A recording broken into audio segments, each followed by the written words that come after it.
Hello guys, আসসালামু আলাইকুম। আমরা আছি এখন আমাদের ধানমন্ডি লেকে, আমাদের অপোজিটে হচ্ছে পার্সি রেস্টুরেন্ট। তো আমরা সব বন্ধুরা মিলে একসাথে আড্ডা দিচ্ছি নিরিবিলি একটি পরিবেশে। সো আজকে খুবই হ্যাপি লাগছে, কারণ ঈদের পরে আজকে আমার কাছে অনেক হ্যাপি লাগছে, কারণ সব বন্ধুরা একসাথে, সব বন্ধুরা না, যারা হচ্ছে আমাদের এই ধানমন্ডির আশেপাশে আছে সবাই একসাথে। তো সেই সুবাদে আমাদের বন্ধু শাকিল কিছু বলবে আপনাদের সম্মুখে, শুনুন।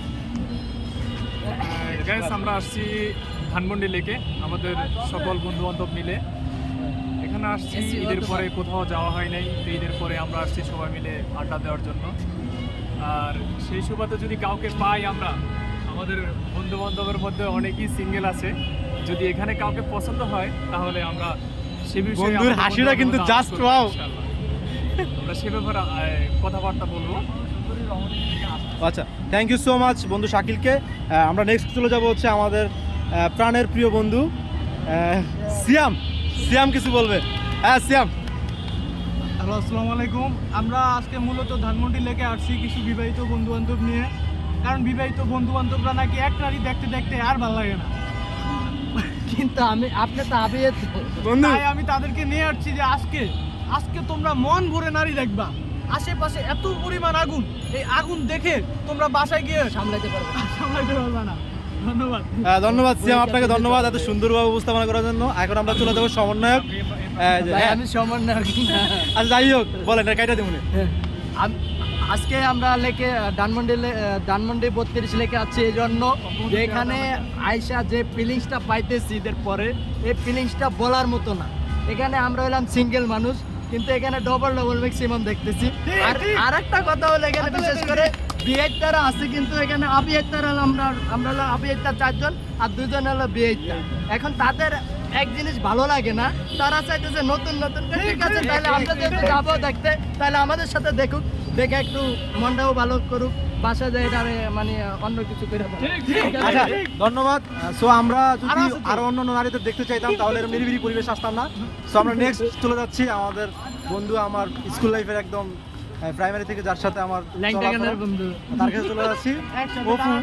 এই যে একসাথে অপু কিছু বলবে? আসসালামু আলাইকুম। এখানে কিছু দুষ্কৃতী লোক আমাদের বিরুদ্ধে মানে ষড়যন্ত্রে লিপ্ত হয়েছে, যাতে আমাদের বাসায় জায়গা না হয়। আমরা তাদের বিরুদ্ধে আমরা হচ্ছে কি বলে প্রেস ক্লাবের সামনে কালকে আমরা আমৃত্যু সমাবেশ ঘোষণা করলাম। সবাই এখানে উপস্থিত হবেন, বিবাহিত লোকেরা। এই যে দেখুন, ওরা দেখা ওদেরকে, হ্যাঁ এই যে দেখুন, ওরা মানে রাস্তাঘাটে যারে পায় তারে প্রপোজ করে। আমরা ওই দেখেন, ওই পাশে দেখেন কত মানুষজন, কিন্তু ওরা মেয়েদেরকে এত পরিমাণ উত্ত্যক্ত করছিল যে আমাদেরকে ওখান থেকে তাড়িয়ে, দেখেন নিরিবিলি পরিবেশ, সেখানে আমরা এখানে চলে আসি। সো আর কিছু বলার নাই, ওরা আমাদের যত গুজব ছড়াক কোনো মতে পারবে না। হ্যাঁ, থ্যাংক ইউ থ্যাংক ইউ। নারী দেখি না। জি ধন্যবাদ ধন্যবাদ। এখন নেক্সট চলে যাবো আমাদের ওজিল। হ্যাঁ, ওজিলের কাছে জুয়েল। ওজিল বলো বন্ধু। জোরে জোরে। আচ্ছা, আমি যেটা বলতে যাচ্ছি যে এতক্ষণ তো শুনলেন যে মেয়ে পটানো বা মেয়ে দেখা, আগুন আগুন। ওদিকে একটু তাকান, ওদিকে দেখা, ওদিকে হাজারো নারী, এখানে আমরা বসে আছি। এর মানে বোঝেন? Not allow girls. Thank you so much. এখন দেখেন আমাদের মাঝে আমাদের এক ভাই বাদাম নিয়ে আসছে। তো আমার বন্ধুরা সবাই একসাথে বাদাম খাবো আমরা। So happy. এই বাইরে থেকে কিছু শিখতে পারছেন? কর্ম করে খাই ভাই। ওই যে কিছু কিছু লোক আছে যারা কর্ম করার মতো যোগ্যতা আছে, কিন্তু তারা ভিক্ষার হাত বাড়ায়। ওগুলা ভালো না ভাই। এর মতো কর্মজীবী হও, সফল হবা। থ্যাংক ইউ ভাইয়া। কর্মজীবনে কি তুমি সুখী? আলহামদুলিল্লাহ বলো। আলহামদুলিল্লাহ। আচ্ছা, সো গাইজ সবাইকে ধন্যবাদ আমাদের আজকের এই ভিডিওটা দেখার জন্য, এবং হচ্ছে সবাই আমাদেরকে সাপোর্ট করবেন, কারণ হচ্ছে আমরা আপনাদের ভালোবাসা নিয়ে এগিয়ে যেতে চাই। তো সবাই ভালো থাকবেন, সুস্থ থাকবেন। আল্লাহ হাফেজ। দেখা হচ্ছে পরবর্তী ব্লগে। আল্লাহ হাফেজ।